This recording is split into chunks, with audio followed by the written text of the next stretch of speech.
Avec ses 40 km de plage et ses criques sablonneuses, l'île de Noirmoutier est un paradis balnéaire. Pour la rejoindre depuis le continent, il y a deux solutions. Prendre le pont ou emprunter le mythique passage du Gois. La route submersible la plus longue d'Europe. 2 fois par jour, la marée la recouvre. Un spectacle qui attire de nombreux curieux.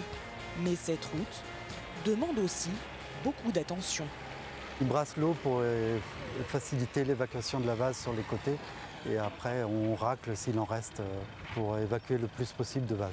On ramasse des méduses, du goémon surtout. Ça peut être des rochers aussi qui se déplacent suivant les coefficients et les marées et le temps, de manière à ce que les voitures puissent circuler en toute sécurité. Une sécurité qui est aussi assurée pour les promeneurs pris au piège par la marée. Le long de la route, des balises leur permettent de se réfugier. Mais leur voiture, elle, est bien souvent engloutie. Quand la marée monte, les gens partent à la pêche trop loin de leur voiture. Et puis ils sont piégés par la marée. Donc la voiture reste dans l'eau. 7, 8, 10 voitures par an, à peu près. Car le Gois, c'est le rendez-vous préféré des pêcheurs à pied. Les locaux, mais aussi les touristes, viennent chercher des palourdes, des huîtres et autres coquillages. Non, mais j'ai l'impression qu'il y a quelque chose. Noël est venu de Belgique avec ses petits-enfants. A déjà trouvé quelque chose? Pour lui, c'est une découverte. C'est la première fois.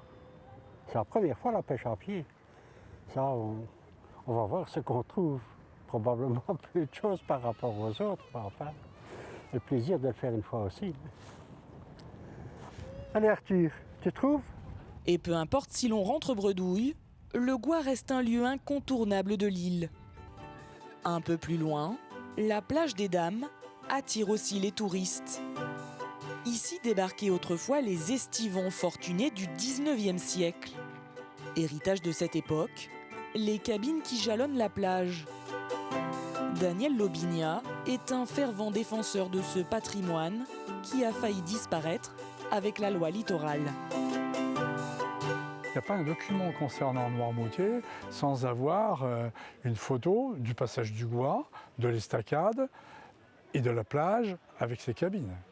C'est un monument, c'est un privilège d'avoir ces petites cabines sur les plages qui servent à déposer les accessoires de bain, les accessoires de bateau éventuellement. Et j'aime à le dire assez souvent, Noirmoutier sans ses cabines, c'est Paris sans la Tour Eiffel. Noirmoutier est aussi une terre de saveurs. On y récolte l'or blanc. L'île compte 150 sauniers. Hervé Baucher travaillait dans le social. Il y a 10 ans, il s'est reconverti à ce métier. Aujourd'hui, il incite les jeunes à le suivre dans cette voie. Il faut vraiment venir découvrir ce métier, venir travailler un été. Il peut y avoir un devenir pour des producteurs qui veulent s'installer. Alors il ne faut pas s'imaginer qu'un saunier, c'est quelqu'un qui est riche en argent. On n'est pas riche en argent, mais on est riche de notre métier, de la qualité de notre métier, du calme du marais. C'est ça qui nous rend riches. Sa gastronomie, ses plages et son patrimoine, l'île de Noirmoutier est une destination très appréciée des touristes. Chaque été, elle attire près de 100 000 vacanciers, soit 10 fois plus que la population à l'année.